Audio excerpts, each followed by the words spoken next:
O golpe é resultado de um confronto de forças. Num momento de polarização, confronto, surge uma articulação golpista. O contexto também é o da Guerra Fria, é um contexto envenenado, em que as disputas perdem legitimidade em função de uma visão apocalíptica de luta do bem contra o mal. No plano político, havia as propostas do então presidente João Goulart de reformas, proposta de reformas, reforma agrária, reforma urbana e outras propostas que serviram de pretexto para o golpe. O ano de 1964 é um ano importante e de grande marco na história do Brasil, uma vez que possui um evento significativo quando inserido no imaginário político. Esse evento, o golpe militar, é capaz de dar sentido ao presente que vivemos e àquilo que somos. E grande foi a participação da mídia nele. A mídia pode ter dois distintos papéis para serem analisados. O primeiro é como instituição que contribui para os processos de significação nas sociedades contemporâneas. Isto é, uma instituição central aos movimentos que alteram e modificam a sociedade. Já o segundo seria o de um ator na crise que englobou o golpe, a ditadura e o processo de democratização. A relevância do passado da imprensa brasileira e sua relação com a crise política pode ser analisada sob dois níveis. O primeiro é o papel assumido pela imprensa ao recorrer da história do país. O segundo são as relações entre as formas de sociabilidade e valores políticos e sua atuação em meio à crise pré-golpe, na ditadura e no processo de democratização. Há uma contradição entre os fundamentos do liberalismo e a construção material e simbólica do papel da imprensa. A crítica e a opinião pública surgem com o aparecimento do iluminismo e também da esfera pública burguesa. A crítica nada mais é que um movimento da moral privada em direção à esfera pública. A submissão da moral privada diante da autoridade do Estado ganha também uma questão a ser pensada: a divisão entre homem e cidadão, característica que marca o período absolutista, que ganha importância nas noções de crítica, julgamento e opinião. Os súditos, por exemplo, mantinham seus julgamentos e valores em sigilo, mas, com o avanço da sociedade, o cidadão, visto como portador dos valores, define a autoridade pública. Esse avanço ocorreu, porém, por um caminho complexo e não homogêneo. Em lojas maçônicas eram debatidas as insatisfações com o regime absolutista, tais opiniões que foram protegidas pelo segredo. A transição de uma liberdade interior moral, que não era expressa, para uma liberdade exterior política, que então estava sendo compartilhada, estava então sendo encoberta pelo segredo. Aconteceu a ampliação da consciência privada, criação de juízos morais universais e a competência para julgar de fora o domínio político. A crítica política está presente no juízo moral e também quando se realiza a separação entre instância moral e instância política. Essa é a base do pensamento liberal, com seu paradoxo de que uma crítica política se estabelece na medida em que nega seu caráter político. O executor da crítica, no presente, possui espaço de absoluta liberdade. Tal liberdade acaba isentando os autores de sua responsabilidade política e encobre a existência de uma crise política. A representação da crise como abertura geral, uma antecipação da resolução vista pelo plano moral, como se fosse pré-determinada.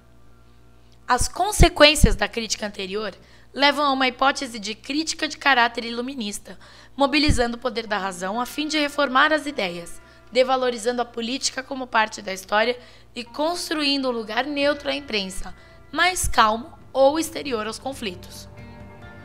A construção desse lugar para o crítico no futuro delimita seus traços, enquanto o desaparecimento da política estaria relacionado a uma vontade de dominar e a uma incapacidade essencial, vontade de comandar a fragilidade das relações humanas.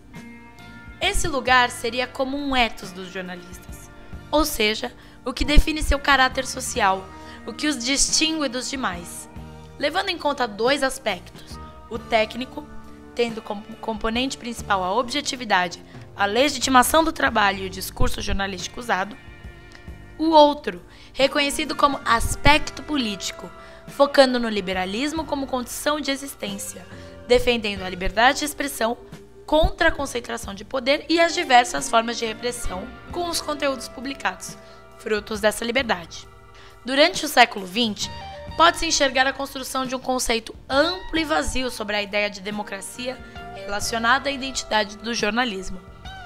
Ligadas, a liberdade de expressão e o jornalismo não foram vistos da mesma forma, pois o poder que delimitava o que poderia ser dito e publicado. Para entender melhor o assunto, é importante indicar alguns aspectos da atuação da imprensa antes do golpe de 64. Nesta época, uma parte da imprensa se alistou a Getúlio Vargas e a outra metade foi contra. Após a morte de Getúlio, as críticas ficaram voltadas para o então presidente João Goulart. O foco das notícias se intensificaram anti-getulistas e anticomunistas. Resistência à centralidade cada vez maior dos sindicatos na política e as mudanças sociais do país. Mudanças que seriam importantes para mudar o curso da história do Brasil.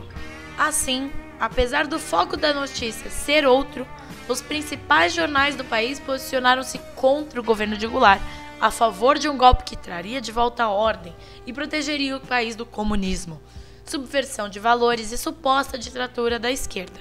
Porém, o golpe desdobrou-se em uma ditadura militar, que durou mais de 20 anos, que trouxe ganhos para alguns profissionais do jornalismo. O jornalismo dos anos 50 tem como característica a atividade democrática, em defesa da democracia, com o objetivo de conservar o status de credibilidade para o jornalismo e para os grandes jornais nas décadas recentes, após o término do regime militar. Os jornais Correio da Manhã e o Estado de São Paulo eram jornais combativos, vinculando a imprensa à queda do Estado Novo e à liberdade, que era bem delimitada, do fim da ditadura para depois vinculá-la ao combate à censura após 64, principalmente em 68. Com a queda dos governos de Vargas e Goulart, a imprensa ficou com uma ligação maior com as articulações golpistas e com a UDN, que tinha caráter autoritário e elitista, ficando em estado de silêncio. Sendo assim, a relação entre política e imprensa da então democracia se caracterizou, na maioria das vezes, por negação às práticas da política democrática. Um exemplo disso é o caderno comemorativo de 125 anos do jornal O Estado de São Paulo, publicado em 2000. O título do texto diz: "O Estadão faz 125 anos, mas só conta 120. Erro de cálculo? Não, intervenção mesmo." Fazendo referência a uma intervenção da ditadura de Vargas. Após a ditadura, o Estado procurou mostrar uma imagem favorável à democracia, usando essa forma de silêncio ao documentar. Assim, explica as diversas fases de políticos em nossa história, como, por exemplo, Vargas ditador no Estado Novo e Vargas eleito democraticamente em 1950. Há também o fato do Estadão ter se esquivado de notícias em relação ao papel de Júlio Mesquita Filho, jornalista e filho do proprietário do jornal, no golpe militar, o que causou uma crise entre a censura e a livre expressão. Sendo assim, tendo mais uma vez o silêncio como elemento, o discurso do jornal nos dias de hoje mostra os jornalistas ora como vítimas da censura e ora como heróis em combates em tempos difíceis. No pós-64, a vitória era da liberdade. O jornalismo estaria do lado da liberdade, responsável por algo que fatalmente aconteceria uma hora ou outra. Em reportagem segundo o jornalista Paulo Francis, o presidente Castelo Branco tinha a intenção de manter o regime democrático, mas com pressões. Ele extinguiu os partidos e não realizou as eleições presidenciais de 65, visando estender seu mandato por mais 2 anos. Nessa época, 2 poderosos civis que apoiaram o golpe, Carlos Lacerda e Magalhães Pinto, tinham pretensões de que se candidatarem à eleição.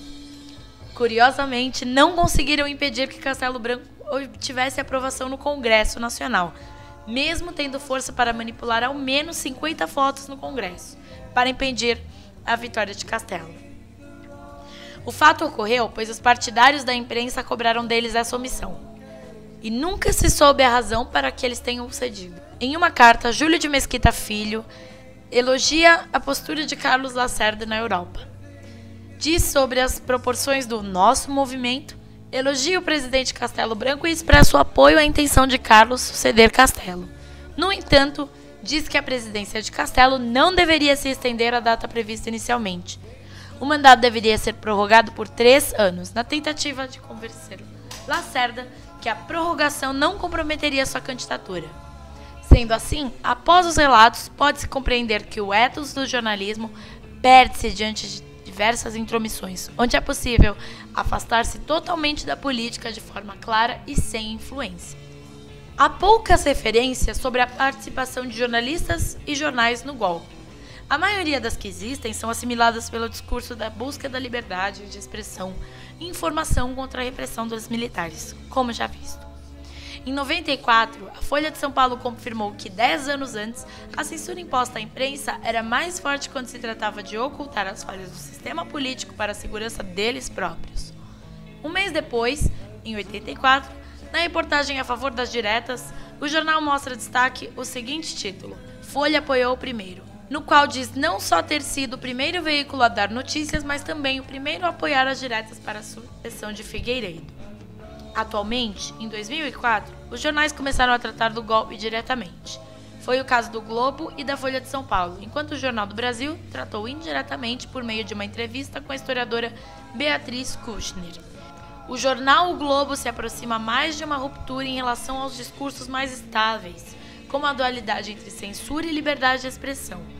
Na reportagem, é falado do próprio apoio do Globo ao golpe, e também faz-se referência ao apoio da Folha desde o governo Médici. O posicionamento crítico se sustenta e é possível na medida em que se assume a resistência de uma ruptura entre passado e presente, de uma desconexão entre o autoritarismo e a democracia, que constituiria os modos de agir da mídia no presente. Tendo como base as reportagens feitas pelo Globo, percebe-se uma associação evidente entre crise, autoritarismo e um passado já concluído que se abriria para a democracia como realidade consensual.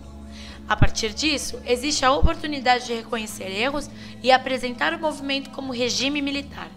Já na Folha de São Paulo, um artigo de Carlos Heitor Cone exibe o aspecto das representações dominantes, onde inicialmente se fala do apoio amplo ao golpe, enquanto no Correio da Manhã é caracterizado por ter sido o primeiro jornal a colocar-se contra a maioria dominante, isto é, militares, empresários, igreja e o povo no geral. Depois, o Correio começou a denunciar a tortura, a violência e a burrice, segundo a doutora Flávia Bioli, do então chamado Movimento de 64. O jornal Estado de São Paulo não fala sobre sua participação, tanto em 94 como em 2004, épocas em que foram tratados o golpe de 64. Ele apenas tematiza a censura sofrida e destaca o jornalista Júlio de Mesquita Filho e sua repressão.